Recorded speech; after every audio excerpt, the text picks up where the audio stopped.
My name is Elizabeth Thompson, and I'm 27 years old. I've been married to James for 5 years, and together we have a 4-year-old son named Jack. Initially, I worked full-time after our marriage, but now I transitioned to a part-time role at the same workplace where James is employed. James and I began dating due to his persistent pursuit, which eventually led to our marriage. However, things changed after we tied the knot. James, once kind, became domineering, adopting a mentality of complacency once he had caught me. His younger sister, Jennifer, who is about to turn 20, became a frequent presence in our lives. Despite our age difference, James indulged her every whim, making me feel like a mere housemate catering to her demands. Jennifer's visits were often untimely and unannounced, and she never brought anything with her. Upon arrival, she would ignore me, as if it were a normal occurrence. James, on the other hand, welcomed her warmly, offering her our meals, even if they were meant for just the three of us. Whenever I raised concerns about the limited food, James would insist that I share my portion with Jennifer, blaming me for not anticipating her arrival. Although Jennifer would offer insincere apologies when prompted by James, it was evident that she enjoyed his unwavering support and care more than any genuine remorse. I found myself constantly sidelined, even during meals, as Jennifer would exclude both Jack and me from the table, insisting on private conversations with James. This exclusion extended to everyday tasks, as James and Jennifer seemed content to let me handle everything alone. I'd often felt like an invisible presence in my own home, relegated to the role of a housemaid while they enjoyed each other's company. One evening, as I was preparing to bathe Jack, James demanded that I fetch a specific dessert from a downtown bakery, despite the late hour. When I hesitated, citing Jack's bedtime routine, Jennifer joined in, pressuring me to comply with James's wishes. Fearing further confrontation, I reluctantly agreed, leaving Jack behind as I rushed to fulfill their request. As I stepped out of the house, I overheard James threatening me with divorce if I dared to defy him again, loud enough for Jack to hear. Despite his tender age, Jack's concerned expression mirrored my own fears and frustrations. I fought back tears as I turned to Jack, asking him, "What kind of cake do you want, Jack?" His eyes, cloudy with disappointment, lit up as he replied, "Mommy, I want a cake with lots of apples." We chatted animatedly about cake flavors on our way to the bakery, momentarily distracting me from the hurtful words. Arriving just before closing time, we found the selection limited. Nonetheless, I purchased 2 slices of strawberry sponge cake and 1 slice of the fruit-covered cake Jack desired. Eager to fulfill his wish, back home, I set the cakes on plates and served James and Jennifer before attending to Jack. To my dismay, Jennifer commented, "That cake looks more delicious," eyeing Jack's choice. James, without hesitation, swapped Jack's cake for Jennifer's, dismissing Jack's protest. When Jack cried out, James callously stated, "I bought that cake with my own money, so you don't have the right to choose." Enraged by his cruelty, I confronted them, only to be met with James's threat of divorce once again. Jack, his tears subsiding, looked at me with concern. After a moment's hesitation, he bravely began to eat the cake Jennifer was supposed to have. "Mummy, this cake is delicious. I'm glad I got this one," Jack forced a smile, masking his true feelings. Seeing 3 adults imposing such hardship on a child stirred something within me. In response to Jack's feigned enjoyment, I suggested we eat in another room, away from the toxic atmosphere. Despite James's protests, I took Jack to the other room, allowing him to savor his cake in peace. Ignoring my husband and Jennifer, we enjoyed our time together, finding solace in each other's company. That night, we slept in Jack's bed, finding comfort in our bond. The next morning, as I awoke to start the day, Jennifer had already departed. While tending to James and Jack, I heard Jack crying. Rushing to him, I discovered his porcelain piggy bank, a gift from my father, shattered, its contents missing. Every night, Jack would bid goodnight to that piggy bank, a cherished routine now shattered. I had watched Jack bid goodnight to his piggy bank the previous evening, a small ritual he cherished. With a sinking feeling, I suspected James, who was in the living room, might know something about its sudden demise. So without delay, I questioned him. His response was callous, lacking any hint of remorse. She just needed a bit of money, so she broke the piggy bank, he stated indifferently, as if it were inconsequential. As Jack cried, I tried to console him, but soon found myself overcome with tears, unable to hold back the flood of emotion. I could endure the mistreatment from James and Jennifer, but seeing Jack left unprotected and wondering what he meant to James filled me with a sadness and anger I had never known. A mix of emotions surged within me, overwhelming my composure. As Jack and I wept, James chided, "Don't make me feel gloomy first thing in the morning," his words laced with irritation. Losing my patience, I confronted him openly, condemning his actions. "Don't you think what you did is wrong, even seeing Jack crying like this?" I exclaimed, breaking my resolve to shield Jack from marital discord. James, without a word, retrieved a document from the bedroom. A divorce form. "Shoving it at me," he declared. "If you're not satisfied with what I say and do, let's get a divorce," before storming off to work. Jack, who had never before cried over matters involving James and Jennifer, had been inconsolable since last night. I, too, had surpassed the limits of my patience. "Jack, let's take a break from daycare today, okay?" I suggested, hoping to provide him some comfort.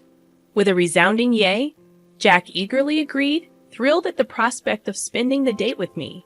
As he nestled on my knee, his innocent gaze filled me with a sense of serenity, reminding me of the boundless patience harbored within a child's heart. Together, we decided to indulge in a day of play, to release the pent-up frustrations that weighed heavily upon us. Though I knew it would inconvenience my work, I felt it was the best course of action for Jack. After explaining the situation to my employer, we spent the day at the park, exhausting ourselves with laughter and games. By lunchtime, we returned home, where Jack, unusually clingy, nestled in my lap like a baby, finding solace in our shared embrace. I had originally planned to tackle some household chores while Jack napped. However, sensing the significance of the day, I decided to seek solace in watching Jack's peaceful slumber instead. Suddenly, the sound of the front door unlocking startled me. It was too early for James to be home.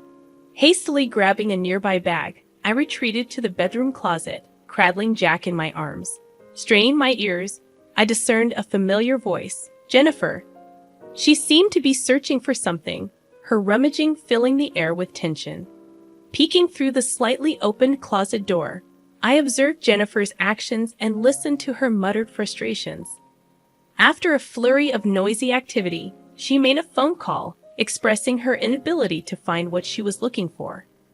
With a resigned sigh, she mentioned bro, before finally leaving and locking the door behind her. Emerging from the closet, I gently laid Jack on the bed, pondering the intrusion. What could James and Jennifer be searching for? And why did Jennifer have a key? I felt a wave of unease, as if James had become a stranger. In a rush, I packed Jack's essentials into the bag I had grabbed. Just as I finished, Jack stirred awake. "Jack, let's go to Grandpa's house," I said, taking his hand and hastily making our way to the station. Within moments, we were on a train headed to my parents' home, just 2 stops away. Arriving unannounced, my parents were surprised to see us. Jack wasted no time in playing with the family dog, his laughter easing my tension. As I explained the unsettling events to my parents, I couldn't shake the feeling of fear that lingered. I wondered if Jennifer's search was for something personal, perhaps my banking card from my single days. I became increasingly convinced that the missing item Jennifer and possibly James were searching for was indeed my banking card from my single days. This suspicion stemmed from the fact that I had once run a successful online shop for handmade goods, which had flourished with the help of friends I'd invited into the business. As my shop gained popularity and recognition, I had made plans for my trusted friends to manage it while I focused on motherhood. Balancing part-time office work with my responsibilities at home, I had kept my role as the company's president hidden from James. Despite his knowledge of my entrepreneurial past, I hadn't disclosed my continued involvement in the business. This secrecy stemmed from issues that arose after our marriage. James, who had a habit of spending his entire salary with no savings, had pressured me to become a full-time homemaker. Unwilling to accept his terms, we had settled on my working part-time. However, he had insisted I sign a contract limiting my claims to marital property, leaving me financially vulnerable. Throughout our marriage, I had received only a meager allowance for household expenses, covering the child's needs from my own earnings. James' presumption that I still had savings from my single days likely fueled his and Jennifer's search for my banking card. Nevertheless, I had taken precautions to safeguard my assets. I had a separate savings account for our child, to which I regularly contributed. The banking card they sought would yield nothing, as I had stored it in the family safe at my parents' home, following my father's advice. However, another concern arose when Jack tearfully confessed to breaking a piggy bank gifted by my father, failing to save money as promised. This infuriated my father, who was on the verge of confronting James when my mother intervened, urging caution. With no concrete evidence, acting rashly could worsen the situation, especially given James's casual mentions of divorce. This insight prompted me to reassess the situation, considering the implications of my husband's actions and Jennifer's unexpected intrusion. Fearing that James might exploit any perceived wrongdoing on our part to his advantage in the divorce, I made the decision to record their conversation, hoping to uncover their true intentions.